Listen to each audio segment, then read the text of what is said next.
Hi friends, happy morning. இன்னைக்கு ஒரு full day routine தான் பார்க்க போறோம். ரோஷன் மித்தி 2 பேருக்குமே ஸ்கூல் லீவ் விட்டுட்டாங்க. அவங்கள இன்னைக்கு ஃபர்ஸ்ட் டே லீவ் 2 பேருக்குமே.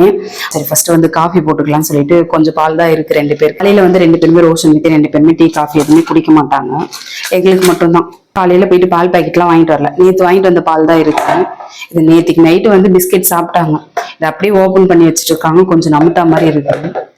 சரி அதை திருப்பி பாக்ஸ்ல போட்டு வச்சுட்டு இப்போ எப்படி காஃபி குடிக்கும்போது சாப்பிடுவோம். முடிஞ்ச அளவுக்கு வந்து காலையிலேயே சமைக்கிற வேலைலாம் முடிச்சிடலான்னு இருக்கேன். வெயில்ல வந்து சமைக்கவே முடியல. ஒரு 10-10:30 மணிக்குள்ள வந்து வேலை எல்லாத்தையும் முடிச்சிட்டா அதுக்கப்புறம் கொஞ்சம் நல்லா இருக்கும்னு நினைக்கிறேன். நேற்றுக்கு நைட்டே பூஜை ரூம் எல்லாம் கிளீன் பண்ணி வச்சுட்டேன். இன்னைக்கு ஃப்ரைடே ரொட்டீன் தான் பார்க்க போறோம். ஃபர்ஸ்ட் சாமி கும்பிடுறதா இல்ல கிச்சன்ல சமைக்கிற வேலை பாக்குறதா அப்படின்ற மாதிரி யோசிக்கிறதா இருக்கு. பொறுமையா கூட செஞ்சுக்கலாம். நம்ம கிச்சன்ல நின்று சமைக்கிறது தான் கொஞ்சம் கஷ்டமா இருக்கு. பார்க்கலாம் எந்த வேலை எப்படி செய்யுதுன்னு தெரியல. ஃபர்ஸ்ட் வந்து காஃபி போட்டு 2 பேரும் குடிச்சிட்டு அதுக்கப்புறம் நெக்ஸ்ட் இருக்கிற வேலையை பார்க்கணும். நாட்டு சக்கரை காலி ஆயிடுச்சு. ஒயிட் சுகர் தான் இருக்கு. இன்னைக்கு அதை தான் யூஸ் பண்ணணும். போயிட்டு வாங்கிட்டு வரணும்.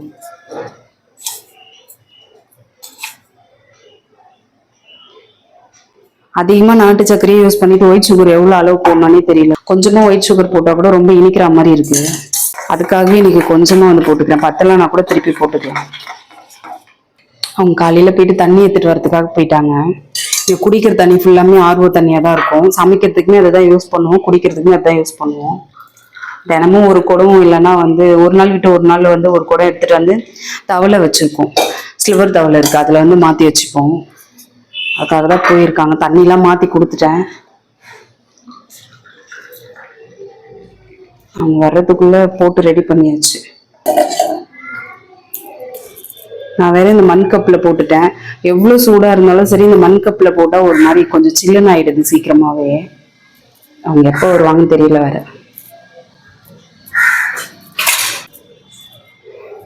அவங்களுக்கு மட்டும் மூடி வச்சுக்கிறேன். வந்துட்டாங்கன்னு நினைக்கிறேன். சவுண்டு கேக்குது. எனக்கு மட்டும் காஃபி அவங்களுக்கு வந்து பால் வந்து எடுத்து வச்சாச்சு. ஒரு 2-3 நாளா வந்து டீ அதிகமா குடிச்சிட்டு இருந்தேன். சரி டீ குடிச்சது வரைக்கும் போதும். திருப்பி வந்து காஃபி குடிக்கலாம் அப்படின்ற மாதிரி வந்து ஸ்டார்ட் பண்ணியாச்சு.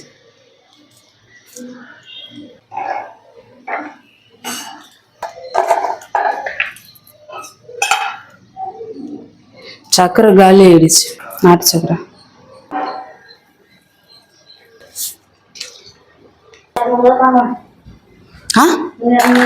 என்னது 200 ரூபாய் இல்ல. இப்ப எங்க கிளம்புற? என்கிட்ட சொன்னியா? நீ பாட்டுன்னு எந்திரிச்ச, அலாரம் வச்ச, எக்ஸாமு கூட நீ பாட்டுன்னு ஏஞ்சிக்கல, படிக்கல. நானும் பார்த்துன்னு தான் இருக்கிறேன். சொல்லு. இந்த மாதிரி அலாரம் வச்சு ஏஞ்சிட்டு சோப் போட்டு மூஞ்சு கழுவிட்டு பல்ல விளக்கிட்டு ட்ரெஸ் மாத்திட்டு உட்காந்து என்கிட்ட ஏன் காசு கேக்குற? உங்க அப்பா கிட்ட நீ கேட்ட. சரி எடு பாப்போம். கேட்காம கொள்ளாம எடுத்துட்டு போ. என்கிட்ட நீ பர்மிஷன் கேட்டியா? நான் கிளம்பு. அப்ப கூட நான் போவான்னு கேக்கல. எனக்கு 200 ரூபாய் கொடுன்னு தான் நீ கேக்குற. நீ எனக்கு நான் உனக்கு போகணும்னு சொல்ல போவேனான்னு சொல்ல. என்கிட்ட காசு கிடையாது. அது எப்படி உனக்கு 200 ரூபாய் கொடுத்தா உனக்கு டிஷர்ட் தருவாங்க? எல்லாமே என்னென்ன கொடுக்குறாங்க 200 ரூபாய்க்கு? நீ சொல்லு. ஃபர்ஸ்ட் அது 200 ரூபாவா 2000 ரூபான்னு பாத்தீங்களா?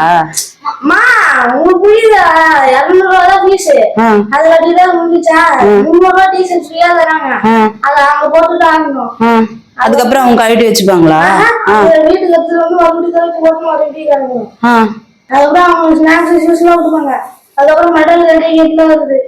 இது என்னன்னு எனக்கு தெரியல. 200 ரூபாய்க்கு இவ்வளவு யாரெல்லாம் கொடுத்து சம்மர் போச்சு.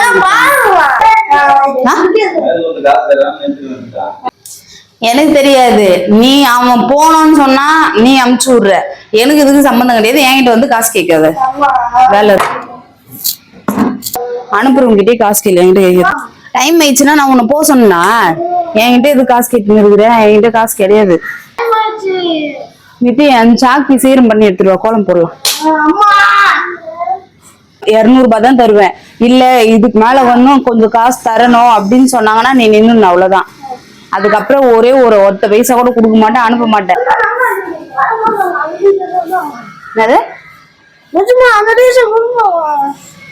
பூஜை ரூம் வந்து ஃபுல்லாக வந்து க்ளீன் பண்ணிவிட்டு கோலம் போட்டு வச்சுருக்கேன். இதுக்கு முன்னாடி போடும்போது விபூதியில் வந்து கோலம் போட்டுருந்தேன். இந்த டைம் வந்து கொஞ்சம் சாக் பீஸில் வந்து கோலம் போடலான்னு சொல்லிட்டு எனக்கு தெரிஞ்ச மாதிரி குட்டி குட்டியாக வந்து ஒரு ரேக்லேயுமே வந்து படிக்கோலம் மாதிரி போட்டிருக்கேன். இது வந்து பார்க்கும் போது நல்லா அழகாக இருக்குது. விபூதியில் போட்ட கோலமும் நல்லா இருக்குது. சாக் பீஸில் போட்ட கோலமும் நல்லா இருக்குது. சாமி ஃபோட்டோலாம் வச்சுட்டு பூவெல்லாம் வச்சுட்டு பூஜை ரூம் வந்து ரெடி பண்ணணும். சமைக்க ஸ்டார்ட் பண்ணியாச்சு. சாம்பார் தான் வைக்க போகிறேன். வெங்காயம் தக்காளி அதுக்கப்புறம் துவரம் பருப்பு கொஞ்சமாக பாசி பருப்பு போட்டு வேக வச்சுருக்கேன். நேற்றுக்கு நைட்டு வந்து தக்காளி தொக்கு வச்சேன், அதையுமே வந்து சூடு பண்ணி வச்சுருக்கேன். இப்போ சாப்பாடு செஞ்சுட்டு தோசை ஊற்றணும். இது வேகிறதுக்கு எப்படி கொஞ்சம் டைம் ஆகும்னு நினைக்கிறேன். ஒரு 1/2 ஹவருக்கு முன்னாடியே வந்து துவரம் பருப்பு வந்து தண்ணியில் போட்டு ஊற வச்சுருந்தேன். பாத்திரத்தில் வேக வைக்கிறதுனால கொஞ்சம் டைம் எடுக்கும். பொறுமையாக வேகட்டும், அதுக்குள்ளே போய்ட்டு சாமி கும்பிடலாம். பாக்ஸ் வந்து வாங்கிட்டு வந்திருந்தேன். அதெல்லாம் வந்து கொஞ்சம் நீட்டாக எடுத்து க்ளீன் பண்ணி வச்சுருக்கேன். அந்த ஷெல்ஃபு ஃபுல்லாக வந்து க்ளீன் பண்ணியாச்சு. இதுக்கு முன்னாடி ரொம்ப வந்து டஸ்ட்டாக தான் இருந்தது, அதெல்லாம் க்ளீன் பண்ணவே இல்லை. வேஸ்டேஜ் ரூம் மாதிரி தான் வச்சுருந்தேன். பார்க்கறதுக்கு கொஞ்சம் அவ்வளோ நல்லா இருக்குது. கிச்சனில் இருக்கிற வேலையெல்லாம் முடிச்சுட்டு சாமி கும்பிடலாம்னு நினச்சேன். கொஞ்சம் டைம் ஆயிடுச்சு. சரி, அதனால வந்து ஃபர்ஸ்ட் வந்து பூஜை பண்ணிக்கலாம். நேற்றுக்கே வந்து பூஜை பாத்திரம்லாம் வந்து க்ளீன் பண்ணி வச்சுட்டேன். குங்கும மஞ்சள்லாம் வந்து வச்சு ரெடியாக இருக்குது. இப்போ வந்து நம்ம பூ வச்சுட்டா வந்து சாமி கும்பிடலாம். வந்து ரொம்ப லேட் ஆயிடுச்சு. இதுக்கு முன்னாடி வந்து கோலம் போட்டது வந்து விபூதியில தான் வந்து கோலம் போட்டிருந்தேன். இப்போ வந்து எப்படி இருக்குன்னு பார்க்கலாம். சாக் பீஸ்ல தான் கோலம் போட்டேன். விபூதியில போடும்போது கொஞ்சம் ரொம்பவே பளிச்சுன்னு இருந்தது. ஆனா சாக் பீஸ்ல போட்டது வந்து சாமி ஃபோட்டோலாம் வைக்கிறதுக்கு முன்னாடி கொஞ்சம் நல்லா இருந்தது. சாமி ஃபோட்டோலாம் வச்சதுக்கு அப்புறமா வந்து அந்த கோலம் அவ்வளவா தெரியவே இல்லை. அதுக்கப்புறம் அடுத்த மாசம் வந்து போடும்போது பூஜை ரூம் வந்து கிளீன் பண்ணும்போது பழையபடி விபூதியிலே போட்டுக்கலான்னு பாக்குறேன். அது ரொம்ப நல்லா தெரிஞ்சது. இது கொஞ்சம் வந்து சாக் பீஸ்ல எனக்கு அந்த அளவுக்கு வந்து ரொம்ப பளிச்சுன்னுலாம் தெரியல. நேற்றுக்கு வந்து சாமந்தி வந்து வாங்கிட்டு வந்திருந்தேன். சாமந்தி எல்லாம் வச்சுட்டு அதுக்கும் விளக்குக்கும் முருகருக்கும் வந்து மல்லி வச்சுக்கலான்னு இருக்கேன். இப்போ வந்து வெயில் டைமா சாமந்தி எல்லாம் வந்து கொஞ்சம் விலை அதிகமா இருக்குன்றாங்க. எப்பவுமே வந்து கொஞ்சம் கம்மியா வாங்குற பூ தான் 50 ரூபான்ட்டாங்க. சரி, வேற வழி இல்லாம நானுமே வாங்கிட்டு வந்துட்டேன். ஃபர்ஸ்ட் இந்த ஒரு போட்டோக்கு மட்டும் நிறைய சாமந்தி வச்சுட்டு அதுக்கப்புறம் சின்ன சின்ன போட்டோக்கெல்லாம் வந்து ஒரு பூ இல்லைன்னா 2 பூ அந்த மாதிரி வச்சிருவேன். உருளியில வந்து கொஞ்சம் தண்ணி மாத்தாம இருக்கு. உருளி மட்டும் கழுவி கிளீன் பண்ணிட்டு தண்ணி மாத்திட்டா கொஞ்சம் எல்லா வேலையும் வந்து பூஜை ரூம் வேலை எல்லாமே வந்து கொஞ்சம் கிளீனா முடிச்ச மாதிரி இருக்கும். வெள்ளிக்கிழமை பூவெல்லாம் மாத்தி வச்சாச்சு. முருகருக்கு வந்து ரெட் கலர் திரி போட்டிருக்கேன். பச்சை கலர் திரி வந்து மகாலட்சுமிக்கு வந்து பச்சை கலர் திரி போட்டுக்கலாம். இந்த குபேர விளக்கு இருக்கு பார்த்தீங்களா, அதுக்கு வந்து பச்சை கலர் திரி போட்டுட்டு மற்ற எல்லா விளக்குக்குமே வந்து இன்னும் ஒரு 3 விளக்கு இருக்கு, அதுக்கு வந்து மஞ்சள் திரி வந்து போட்டுப்பேன். மஞ்சள் திரி வந்து அந்த அளவுக்கு வந்து வீட்டுல வந்து அவ்வளோ ஹஸ்பண்ட் அண்ட் ஒய்ஃப்க்கு வந்து சண்டைலாம் அவ்வளோ வராது. நான் வந்து இது ஒரு 5-6 வருஷமா வந்து யூஸ் பண்ணிட்டு இருக்கேன். அதனால 2 விளக்கு காமாட்சம்மன் விளக்குக்குமே வந்து மஞ்சள் திரி தான் போட்டிருக்கேன். குலதெய்வத்துக்காக ஒரு விளக்கு வச்சிருக்கேன், அதுலயுமே வந்து மஞ்சள் திரி வந்து யூஸ் பண்ணிப்பேன். கொஞ்சம் நல்லா இருக்கும். அதனால வந்து இதை அப்படியே விடாம வந்து இந்த மஞ்சள் திரி தான் யூஸ் பண்ணிட்டு இருக்கேன். திரி எல்லாமே போட்டாச்சு. பூஜை ரூம் வந்து ஃபுல்லா வந்து கிளீன் பண்ணியாச்சு. இப்போ விளக்கேற்றி சாமி கும்பிடுற வேலை தான் இருக்கு. இது வந்து ஒரு 2-3 பிளேட் வந்து கழுவி கிளீன் பண்ணி வச்சிருக்கேன். வேற ஏதாச்சும் சாமிக்கு வந்து பிரசாதம் செய்யும் போது யூஸ் ஆகுன்றதுனால இதை வந்து கிளீன் பண்ணி வச்சிருப்பேன். இப்போ வந்து தமிழ் வருஷ பொறுப்பு வருதா, அதுக்குமே யூஸ் ஆகும்.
சாப்பாடு ஒரு பக்கம் ரெடி ஆயிட்டு இருக்கு.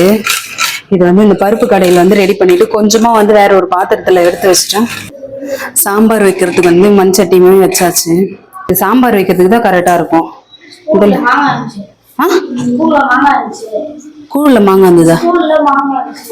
ஸ்கூல்ல போயிட்டு மாங்காய் இருந்தா எப்படி அது சொல்லு? விளையாடுறதுக்கு தானே போற, அதுக்கப்புறம் அது யாருன்னா பாத்துட்டு திட்டணுமா? மாங்காய் மரம் எல்லாம் இருக்குதானே? உங்களுக்கு சாம்பார் வைக்கும் போது மாங்காய் தர மாட்டேன். சாப்பிட சொல்றேன். இல்லை இதுல கொஞ்சம் வரையிரு. இது மித்திக்கும் கொஞ்சம் கூட, அதுக்கப்புறம் நீயே சாப்பிட்றாரு. இந்த 2 பீஸ் வந்து மித்திக்கு, 2 பீஸ் உனக்கு. உப்பு மிளகா போறதா இருந்தா போடுங்க, இல்லை அப்படியே சாப்பிட்றதா இருந்தாலும் சாப்பிடுங்க. இது நல்லாதான் இருக்கு. இன்னொரு மாங்காய் வாங்கிட்டு வந்திருக்கலாம்ல. இப்போ எண்ணெய் அடிக்கும் மேல. யாருன்னா தரேன்னு சொல்லிக்கிறாங்களா? போ போ, அது அப்படியே போய் கொட்டிட்டு வந்துருப்பா. போப்பா போ. அதுக்கப்புறம் போயிடுச்சுன்னா அங்க எடுத்துட்டு போயிட்டு தான் குப்பை கொட்டணும். ரோஷன், நீ ஃபர்ஸ்ட் போயிட்டு அந்த குப்பை மட்டும் கொட்டிட்டு வந்து அதுக்கப்புறம் சாப்பிடு. ரோஷன் ரோஷன் போ ரோஷன். எனக்கு இங்க பாரு, நான் சட்டி வச்சுட்டு இருக்கேன், எல்லாம் நான் போயிட்டு கொட்டிட்டு வந்துருவேன். எப்படி சாம்பார் கூட நீ பாத்துப்பியா? தோசை ஊத்துறேன்னா சரிதான், சாம்பார் கூட பாத்துப்பியா? போ போ, நீ எப்படியும் பாக்கணும். டைம் ஆயிடுச்சு, மணி 10 மணி ஆயிடுச்சு, இன்னும் சமையல் முடியவே இல்லை. நேத்திக்கே காய் வாங்கிட்டு வந்துச்சுன்னா கொஞ்சம் சீக்கிரமா முடிஞ்சிட்டு இருக்கோம். நேத்தி காய் வாங்கிட்டு வரல. காய் வாங்குறதுக்கு தான் கொஞ்சம் நேரம் ஆயிடுச்சு. இல்லைன்னா எப்பவும் சாப்பிட்டுட்டு இருப்பாங்க, வேற பசியோட இருக்காங்க. சாப்பாடு வெந்துருச்சு. ஒரு நாள் தான் வராங்க, இப்போ ஒன்று வேற போயிட்டு போகுது. சாப்பாடு வெந்துருச்சு.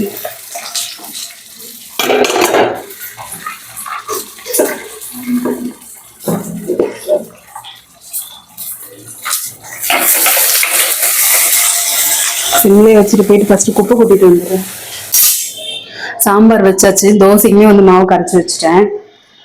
இந்த மாங்காய் போட்டுட்டு புளி கரைச்சல் வந்து ஊற்றினா வந்து சாம்பார் ஃபுல்லாக ரெடி ஆயிடும். சரி, கிச்சன் முழுக்க கிளீன் பண்ணுற வேலை இருக்கு. சமைச்சது வந்து கிச்சன் வந்து கையோடு கிளீன் பண்ணிடணும். தோசை நான் ஊத்துறேன்னா கூட ரோஷன் கேட்க மாட்டேங்கிறான், நானே ஊத்துறேன் அப்படின்னு சொல்லிட்டு இருக்கான். அதனால இந்த சாப்பாடு வந்து கொஞ்சம் எக்ஸ்ட்ரா தான் வடிச்சு வச்சிருக்கேன். கொஞ்சம் மீந்துடுச்சுன்னா சாப்பாடு வந்து எப்படி மீந்துடும், நைட்டுக்கு வந்து சப்பாத்தி செய்யலான்ற மாதிரி பிளான் பண்ணி வச்சிருக்கேன். மீந்துடுச்சுன்னா வந்து காலையில வந்து பழைய சாதம் சாப்பிட்றதுக்கு கொஞ்சம் நல்லா இருக்கும். அதனால இந்த சாப்பாடு எடுத்து ஃபர்ஸ்ட் வச்சிடலாம். பாத்திரம் வேற கழுவாமே இருக்கு. பாத்திரம் எல்லாம் சிங்க்ல ஃபுல்லா இருக்கு. சமையல் வேலை ஃபர்ஸ்ட் முடிச்சிருவோம். சாமி கும்பிட்டு முடிச்சாச்சு, அதுவே கொஞ்சம் நல்லா இருக்கு. அதுக்கப்புறம் இந்த சின்ன சின்ன வேலை தானே, அதுக்கப்புறம் அதெல்லாம் கொஞ்சம் ஈஸியா முடிச்சிடலாம்.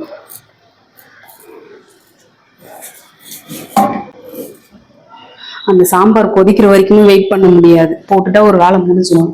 மாங்காவுமே வந்து சாம்பார்ல சேர்த்துட்டேன். கிச்சன் எல்லாத்தையும் தொடச்சு விட்டு அடுப்பலாம். மாசமா இந்த பெரிய பர்னர் வந்து கொஞ்சம் எரியாமே இருக்கு. அது என்ன ப்ராப்ளம் தெரியல, ஏதோ அடைப்பா இருக்குன்னு நினைக்கிறேன். அது போயிட்டு கிளீன் பண்ணாமே இருக்கு. பெரிய பர்னர்ல தான் கொஞ்சம் சீக்கிரமா வேலை முடியும். எப்போ போறோம் என்னன்னு தெரியல. இந்த வீட்டுக்கு வந்து கிடைக்காத ஒரே பெரிய பொருள் வந்து இந்த கருவேப்பிலை தான். ரொம்ப ரொம்ப கஷ்டமா இருக்கு. கருவேப்பிலை இல்லாம கொஞ்சமா தான் கொடுத்துருக்காங்க. இருந்தாலும் பரவாயில்ல, இது கொஞ்சம் பாதுகாப்பா எடுத்து வச்சு ஆகணும். இந்த காய் கடைலாம் போடுறாங்க, ஆனா அந்த கருவேப்பிலை வந்து விற்க மாட்டேங்கிறாங்க. அப்படியே வந்து காசு கொடுத்துட்டு வந்து கொஞ்சம் சீக்கிரமா தீர்ந்து போகுது. நம்ம வந்து கொஞ்சம் முன்னாடி போனாதான் அந்த கருவேப்பிலை கூட வாங்குற மாதிரி இருக்கு. இல்லைன்னா கருவேப்பிலை இருக்க மாட்டேங்குது. கொத்தமல்லி சுத்தம் சொல்லவே தேவையில்லை, கொத்தமல்லியுமே கிடைக்காது. முடிஞ்ச அளவுக்கு இந்த கருவேப்பிலை கொத்தமல்லி எல்லாம் இல்லாம தான் அதிகமா சமைக்கிற மாதிரி இருக்கு. இருக்கும் போது எந்த பொருளோட அருமையுமே நமக்கு தெரியாது, அது இல்லாத போதுதான் தெரியும். இது அந்த வீட்டாண்ட இருக்கும் போதுலாம் சுத்தமா மதிக்கவே மாட்டேன். எப்படி போனாலும் சும்மா வந்து கடையில போயிட்டு கருவேப்பிலை கொத்தமல்லி கேட்டா கூட கொடுப்பாங்க. இங்க நம்ம காசு கொடுத்தா கூட கிடைக்க மாட்டேங்குது. அதுக்காகவே இது கொஞ்சம் பத்திரமா எடுத்து வைக்கணும். கொஞ்சமா இருக்கு கருவேப்பிலை, அதனால இந்த பாக்ஸ்ல போட்டு எடுத்து வச்சுக்கலாம்னு இருக்கேன். நம்ம பார்த்து பார்த்து சமைச்சாலும் எப்படியா இருந்தாலும் வந்து வேர்க்கதான் செய்யுது. நமக்கு வந்து கொஞ்சம் வெயில் இல்லாததுக்கு முன்னாடியே வந்து சமைக்கலான்னு பார்த்தாலுமே வந்து வேர்க்குது. வேற வழி இல்லை, நம்ம இப்படிதான் நின்று சமைச்சாகணும். ஃபேன் வந்து போட்டா வந்து சவுண்டு கேட்காது பேசுறது. ஃபேன் போடும் போது வந்து வீடு முழுக்க இன்னும் அனல் அதிகமா தெரியற மாதிரி இருக்கு. அதனாலே கொஞ்சம் ஃபேன் யூஸ் பண்ணாமே வந்து சமைக்கிறேன். போயிட்டு வை, தோசை நான் ஊத்துறேன்டா டே.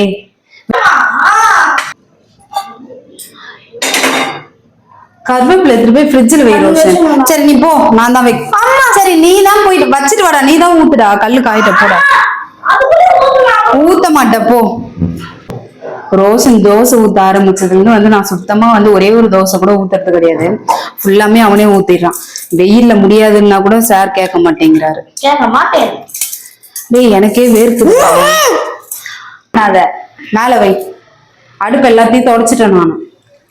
பத்தியா தள்ளி போ. எண்ணெய் எடுத்து வச்சுக்கோ. கொஞ்சமா எண்ணெய் யூஸ் பண்ண, அதிகமாலாம் ஊத்தாத. அந்த கல்லு காயறதுக்கு முன்னாடி தோசை ஊத்துனா எப்படி ரோஷன்?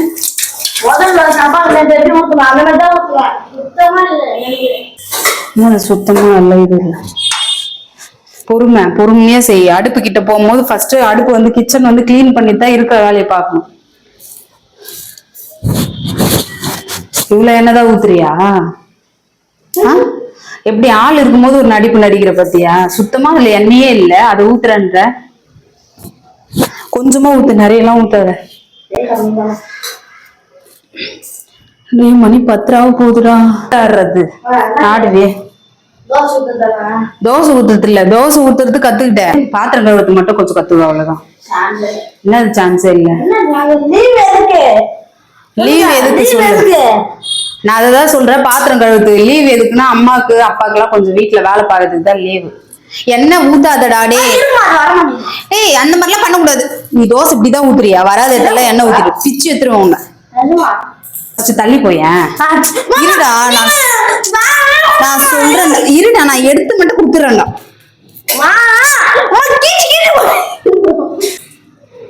அந்த மாதிரி பண்ணா நாளைக்கு தான் எடுப்ப நீ தோசை. டேய் டேய் அது எப்படா எடுக்குறது? தீய போதுடா ரோஷன். சரி ஃபர்ஸ்ட் தோசை என்ன கொடு. எது பேசுறீங்க? சரியா கேட்க மறுபடியும் சொல்லுங்க.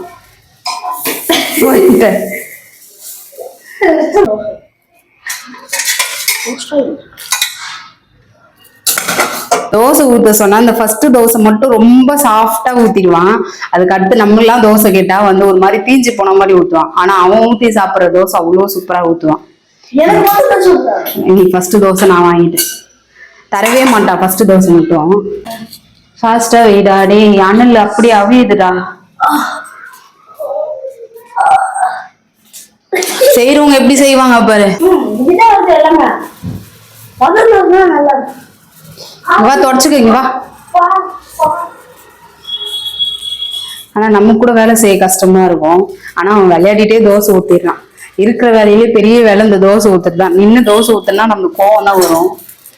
அவன் வந்து அதை அப்படியே விளையாடிட்டே ஊத்திடுறானா கொஞ்சம் ஜாலியா இருக்கு அவனுக்கு தோசை ஊத்த. எத்தனை தோசை கேட்டாலுமே கொடுப்பான். நான் ஒரு 3 தோசைக்கு மேல ஊத்தி கொடுக்க மாட்டேன்.